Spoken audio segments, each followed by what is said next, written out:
YTN 라디오 생생경제 YTN 라디오 생생경제 YTN 라디오 생생경제 YTN 라디오 생생경제 YTN 라디오 생생경제 YTN 라디오 생생경제 시그니처 코너입니다. 신박세상. 숙명여대 신세동 명예교수, 서울대 박상인 교수와 함께합니다. 자, 홍남기 부총리와 이주열 총재 사이에서도 올해 경제 관련해서 시각차가 있는 것 같아요. 홍 부총리는 V자 급반등 목표를 제시했고 이주열 총재는 K자 반등에 대한 우려를 나타냈습니다. 두 분은 누구의 현실 인식이 더 정확하다고 보십니까? 신세동 교수님. 아마 홍남기 부총리도 V자가 모든 업종이 다 V자다 이런 생각 안 하셨을 것 같고요. 또 하는 총재께서도 K자라고 했지만은 금융은 지금 V자 이상으로 어마어마하게 지금 계속 잘 나가고 있으니까 네. 저는 누가 더 잘 나갔다고 하기가 어려울 것 같고요. 문제는 금년 성장률이 하는 3.0, 기재부 3.2인가 그렇잖아요. 요거 둘 다 틀릴 것 같아요. 그럼 얼마 전망하십니까? 저는 2.4. 2.4. 근거는? 내수가 너무 안 좋아요. 그리고 수출은요, 되게 잘 될 것 같잖아요. 근데 수출이 잘 되면요, 곁들여서 나타나는 현상이 있어요. 뭘까요? 수입이 늘어요. 근데 수입이 느는 만큼 그게 경제를 갉아먹어요. 그래서 수출이 20% 증가하잖아요. 성장률이 엄청나게 올라갈 것 같죠. 수입이 같이 증가해버리기 때문에 수출이 20% 증가하는 경우라 할지라도 경제 성장률은 1% 이상 올라가기가 힘들어요. 그래서 수출은 삐 좋은 개살구다. 수입 때문에. 수입이 늘면 내수에도 영향을 주죠. 내수에 마이너스 영향이죠. 그렇죠. 왜냐하면 벤츠 차를 사시잖아요. 그러니까 현대차가 안 팔리는 것이죠. 그러니까 수출은 빛 좋은 개살구다라고 말씀하신 그렇죠. 거예요. 수출만 잘 되면 좋은데요. 수출이 잘 되면 수입도 같이 좋아지거든요. 같이니까. 그래서 2.4%까지 예측까지 해주셨어요. 자, 박상인 교수님은? 네, 3.0% 한국은행보다 낮을 거라는 신 교수님 말씀에 동의하고요. 얼마나 낮을지는 저는 잘 모르겠습니다. 단지 말씀드리는 이유는 네. 한국은행이나 기재부 발표 나온 거는 겨울 동안에 3차 대유행이 이 정도 심각할 거라는 게 예측이 반영된 게 아니라는 생각이 들고요. 네. 그렇기 때문에 내수가 소비 부분이 생각보다는 더 안 좋을 것 같다는 생각. 그리고 수출도 여전히 외국에서 심각하기 때문에 수출 부분도 예상보다 낮아질 것 같다는 생각이 듭니다. 그래서 전반적으로 평균적으로 더 낮을 거다라는 생각이 들고요. 네. 그다음에 이제 V자니 이런 말을 한 거는 평균 이야기한 거고요. 신 교수님 말씀처럼 K자는 양극화 부분을 말하는 것이기 때문에 이게 다른 걸 말하는 건 아니라고 생각이 됩니다. 그러니까 성장이 회복이 되더라도 양극화는 굉장히 심각해질 수 있다. 여기에 대해서 정책적인 대응이 필요하다. 네. 오히려 그런 의미로 받아들여야 될 것 같습니다. 그렇네요. 그러니까 V자로 급반등하면 K자 반등도 같이 올 수 있는 거잖아요. 그렇죠. 네, 같은 이야기를 하는 것 같다라는 말씀을 해주셨어요. 두 분이 늘 우려하는 게 영세 소상공인 아니면 제조업 이런 분들의 어려움 늘 이야기하시는데 저희도 계속해서 어제도 태권도장 연결했고 헬스장 연결했고 했거든요. 그럼 어떻게 해야 될까요? 이분들을 위한 대응책 잘 마련하고 있다고 보세요. 네, 참 아쉬운 게요. 도대체 코로나라고 하는 게 작년에 우리나라 경제에 얼마만큼 큰 수소폭탄이었는가에 대한 계측이 없어요. 제가 추측한 바에 따르면요. 우리나라 서비스업 중에서 타격을 받은 업종이 전체 서비스업 중에 한 40%? 우리나라 경제 전체로 보면은 한 30% 정도 돼요. 네. 이 30%의 타격을 많이 받은 업종에서 얼마만큼 충격이 왔나를 계산해 보니까 대체로 한 30% 정도 매출이 작년에 비해서 줄었더라고요. 그러면 30%의 서비스업에서 30%의 매출이 줄었다고 보면 우리 국가 전체로서는 10%의 충격이거든요. 네. 그러면 우리나라 경제가 2,000조란 말이에요. 그러면 10%면은 200조잖아요. 코로나 때문에 200조의 GDP가 사실상 사라진 거예요. 그러면 200조의 충격에 대한 정부가 50%만 보전을 한다고 하더라도 100조가 넘는 거 아니에요? 근데 1차 14조 7천억, 2차 재난지원금 7조, 3차 3조 4조, 합해야 끼케야 한 20조 정도만 지금 지원이 됐으니까 물론 안 주는 것보다야 낫지. 그러나 자영업자들이 입은 피해에 비하면 진짜 세 발의 피라는 것이죠. 저는 정부가 정말 과감하게 도와줄 필요가 있다. 100조 이상의 저는 그러면 돈은 어디서 나오냐고 물으실 거예요. 빚을 끌어다 쓰자. 빚을 끌어다 쓰는데 100조를 빚을 끌어다 쓰고 앞으로 향후 5년 동안 20조씩 갚자. 이걸 약속하자. 저는 네. 이렇게 나갔어야 되는데 찔끔찔끔 그것도 전 국민한테 나눠주면 이건 뭐 저는 도움 전혀 안 된다고 생각하는데 아직도 정치적으로 모든 사람에게 나눠줘야 된다. 그런 지지율이 더 높다고 해서 자꾸 이런 이야기가 나오는 걸 보면 정치인이 얼마만큼 얄팍한가. 오로지 표만 생각하는 사람들이다. 저는 국민의 아픔을 전혀 생각하지 않는 사람이라고 네. 혹평을 하고 싶어요. 자, 그러면 박상인 교수님께는 이 재정정책에 대한 이야기 좀 여쭤볼게요. 정부가 지금 적극적인 재정정책 하기로 했고 올해 558조 원 규모의 예산안 중에 63%를 상반기에 조기 집행하겠다고 했는데 이거는 3차 유행 전에 결정난 거죠? 아까 전에 계속 네. 말씀하시기엔 3차 유행을 반영해서 지금 정책을 다시 짜야 된다 하셨는데 이거 어떻게 평가하시고 어떻게 바뀌어야 된다고 보세요? 사실 상반기에 마치 코로나가 상당히 좋아져서 적극적인 재정을 통해서 경기를 살리겠다라는 식으로 짰습니다. 근데 제가 작년 하반기에 예산 짤 때도 계속 비판을 했던 부분인데요. 겨울철 대유행 오는 건 거의 확실하고 거기에 대해서 예산이 자꾸 추경하려고 하지 말고 본 예산에 미리 대비를 해야 되는데 네. 그런 대비가 전혀 없다.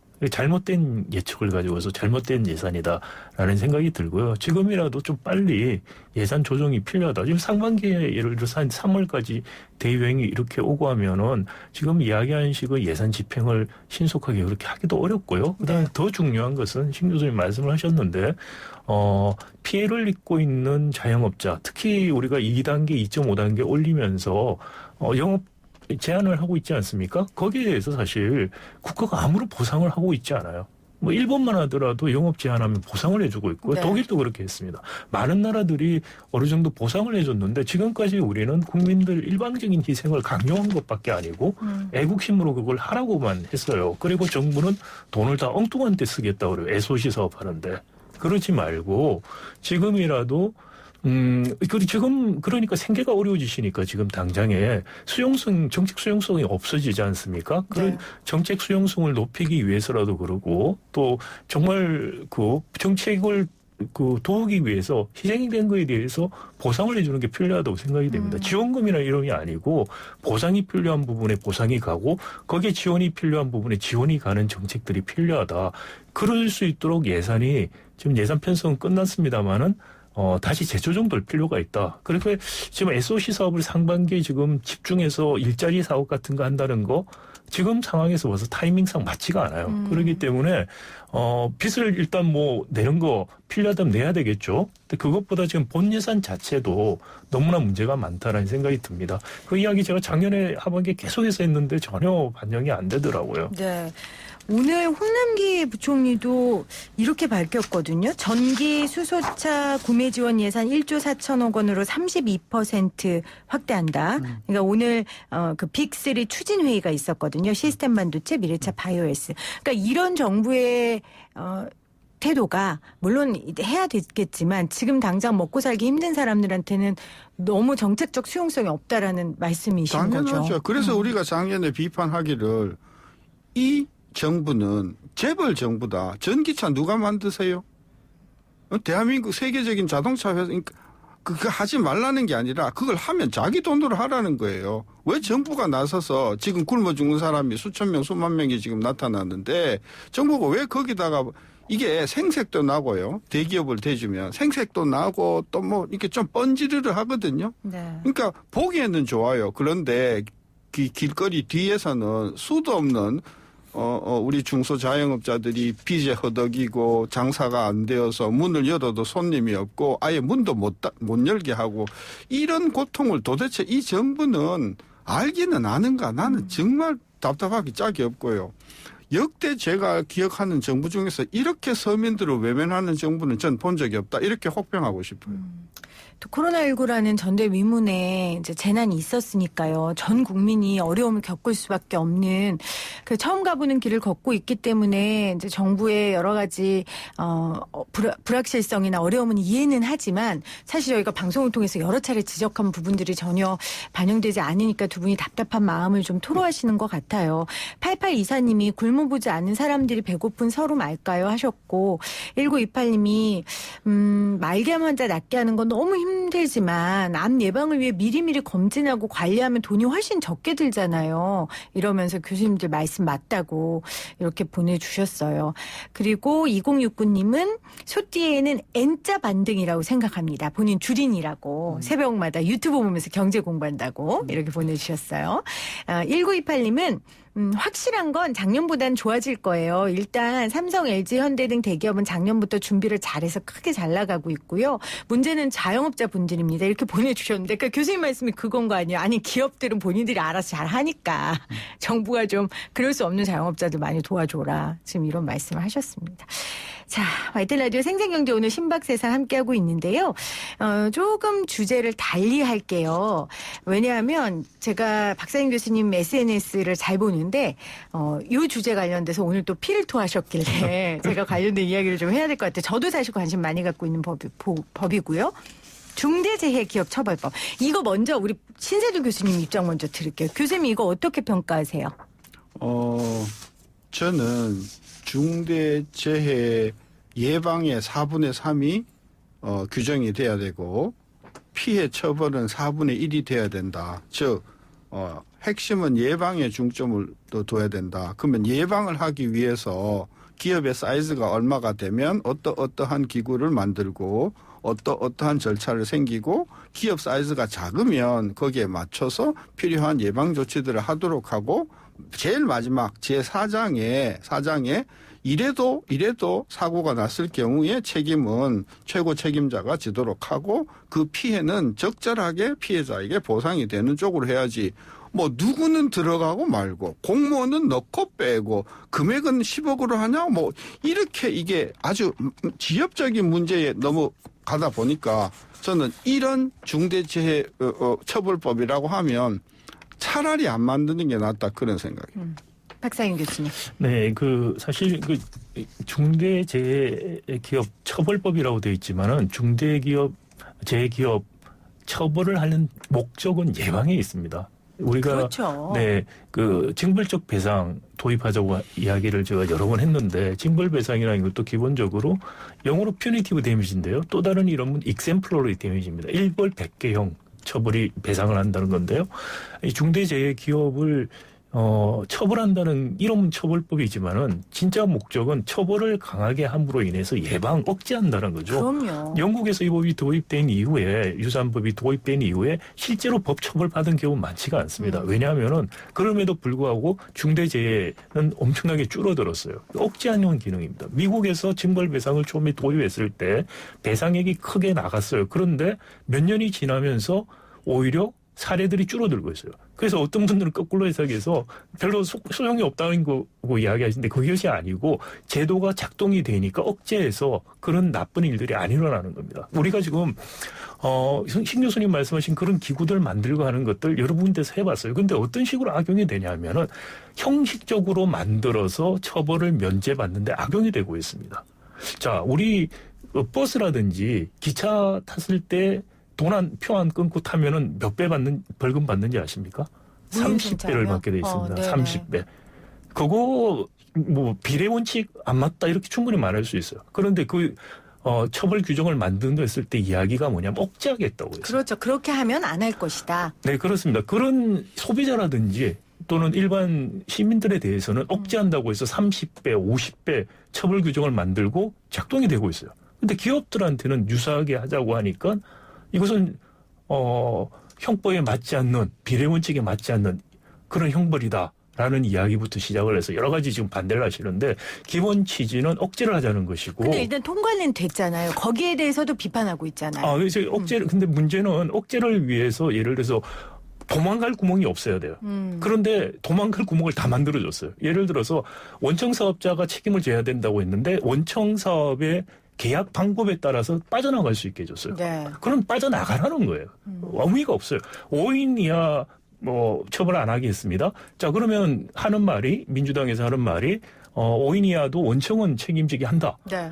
5인 이하 책임 안 지는데 그 상황에서 원청 사업자 책임 입증 가능할까요? 불가능해요. 눈 가리고 아웅하는 이야기를 하고 있어요. 자, 이 법이 시행이 이제 그것도 1년 있다 지금 시행을 하게 만든 법을 이런 식으로 졸속으로 여론 몸매를 받으니까 졸속으로 처리하고는 나중에 가서 보겠다. 이 참 아이러니한 게요. 재벌 규제 같은 거 풀어줄 때는 통 크게 다 풀어줘요. 그때 이렇게 풀어주면 문제가 됩니다라고 말을 하면 무슨 이야기 하냐면은 문제가 되면 그때 다시 규제를 쪼겠습니다. 그래요. 그래서 문제가 돼서 쪼자고 하면 뭐라고 그러냐. 규제 다시 하면 난리 난다고 절대로 못 한다고 그래요. 그런데 중대재해기업처벌법 같은 규제들을 해서 그런 생명의 가치를 정말 얼마 안 되게 다루는 거예요. 그걸 막자고 하니까 그거는 참 말이 안 되죠, 이거는. 교수님 제가 피도했다는 표현이 참 마지막 좀 마음이 많이 아프신 것 같은데 어떤 사람은 중대재해기업처벌법이 아니라 이건 중대재해기업차별법이다. 이렇게 표현을 하더라고요. 5인 미만의 기업은 지금 제외를 그러니까 5인 미만 기업한테 앞으로 더 많은 재해가 일어나도록 재해를 몰게 될 거라고 저는 생각해요. 오히려. 그 유인을 다 주고 있어요. 그렇게 빠져나가도록 유인을 만들어준 법이기 때문에 이 법이 시행되고 나서 더 중대재해에 대한 부분들이 완화되지 않고 5인 이하 정말 취약한 기업들에서 더 많은 오히려. 노동자들이 희생이 일어난다면 이 법을 추진한 민주당 의원들과 정부의 관료, 대통령까지 전 책임져야 된다고 생각합니다. 국민들이 그땐 용서해서 안 된다고 생각합니다. 자, 신세동 교수님, 박사인 교수님의 이 피 끓는 어떻게 글쎄요. 들으셨어요? 이제 뭐 저도 학부 때 법을 공부했지만 처벌하는 목적이 예방이다라는 말씀을 하셨잖아요. 이렇게 하면 예방이 될 거다. 예방 효과가 있을 것이다. 없기야 왜 없겠어요. 왜 없겠습니까마는 그 없는 정도가 예방의 효과라고 하는 것 자체가 이런 식으로 하면 아까 빠져나오는 것도 문제지만 저는 그 효과성이 매우 떨어진다고 저는 보는 것이고. 그럼 어떻게 해야 된다고 생각하세요? 그러니까 아까 예를 들면 사고가 많이 났잖아요. 그 사고가 많이 난 유형을 들여다보면은 사고가 많이 난 이유가 있잖아요. 그렇죠? 그 이유를 우리가 먼저 발굴해내어서 그 이유의 원인 제공을 하는 그런 요소들을 제거하는 기구, 제거하는 뭐 조직, 제거하는 어떤 방법들을 만들어가는데 정부가 지원을 하는 쪽으로 근데 이게 법이 돼야 된다는 거죠. 처벌이 강하기 때문에 기업들이 스스로 하도록 유인을 주는 겁니다. 그러니까 저는 이제 이렇게 제3자가 그런 것을 일일이 정부가 알아서 해준다는 건 한계가 있습니다. 그리고 이게 책임 규정이 모호하다고 말을 했는데 미국 같은 경우에 공시 같은 기업 공시할 때 이해관계자가 있으면은 서락을 해요. 뭐를 알아서 이거를 하라는 게 아니고 너희들이 알아서 다 보고하고 만약에 보고 안 한 게 문제가 되면은 처벌하겠다고 합니다. 포괄적으로 합니다. 중대재해기업처벌법도 그런 것입니다. 최선을 다해서 내가 이것을 막는다는 걸 보여주면은 중대재해에 대해서도 면책이 돼요. 근데 그 최선을 다해서 막는 것은 기업이 정말 더 잘한다는 것이고 그 반론을 그렇게 하나. 하라는 것이죠. 반론. 우리 1년에 교통사고로 죽는 사람이 굉장히 많거든요. 10,000명대 넘어간다고 제가 알고 있습니다. 그럼 우리 박 교수님들의 논리대로라면 그 교통사고 나서 사람을 치면 죽으면 안 되잖아요. 그건 예방을 하기 위해서 교통사고가 나서 사람을 죽이는 경우에는 어마어마한 엄벌을 때린다. 그러면 교통사고가 예방이 될까요? 자, 중대재해처벌법에 대해서 잘못 알고 있는 부분이 저거라고 생각합니다. 모든 재해에 대해서 하자는 게 아닙니다. 중대라는 것입니다. 고의적인 과실이 있거라든지 정말 중대한 문제가 생기는 과실에 의해서만 생길 수 있어 같은 거에 대해서 하자는 것입니다. 그리고 그것들은 노력을 하고 관심을 기울이면 급격하게 줄일 수 있는 부분이기 때문에 하자는 것입니다. 그것은 마치 음주운전에 대해서 강하게 처벌을 하자는 거하고 교통사고 전체를 강하게 처벌하자는 것을 섞어서 오해해서 지금 말씀하시는 것 같습니다. 그러니까 저도 법안에 그 자세한 내용은 전문가들보다 모르는데 저는 이거예요. 저는 제가 노동자이자 노동자의 딸이자 노동자의 아내이자 그런 사람으로서 산재가 나서 손가락이 잘리거나 예를 들면 사람 목숨이 나가는 건 돌이킬 수 없는 일이잖아요. 이 돌이킬 수 없는 일에 대해서 차별하는 건 법이 차별을 하는 건 저도 안 될 거라고 생각을 하고 제가 너무 감정적으로 이 법안에 대해 평가하는 건 아닌지 모르겠지만 어쨌건 이 법을 적용받는 당사자들이 지금 굉장히 어려워하고 있으니 이 법을 밀어붙이는 우리 민주당 쪽에서도 한 번쯤은 좀 살펴봐 주셨으면 하는 바람입니다. 두 분이 웬만하면 의견이 늘 일치하시는데 오늘은 의견이 다른 의견으로 마무리해야 될 것 같습니다. 2021년 한국 경제에 바란다. 짧게 한마디씩 좀 해주시죠. 신 교수님. 우리 정부가 다른 사람들은 좀 고만 놔두고 자영업자, 중소, 특히 영세 자영업자, 영세 중소업자들의 고통을 좀 귀를 기울이고 예산을 그쪽으로 많이 넣어줬으면 좋겠어요. 알겠습니다. 박 교수님. 네, 저는 전화위복이 되었으면 좋겠다. 어려운 상황에서 우리가 못 봤던 문제점들을 보고 근본적인 변화들이 일어나서 희망을 줄 수 있는 경제가 되었으면 좋겠다는 생각입니다. 알겠습니다. 두 분과 함께 2021년에도 한국 경제 정확하고 진지하게 바라보는 시간 자주 갖도록 하겠습니다. 고맙습니다. 네, 수고하셨습니다.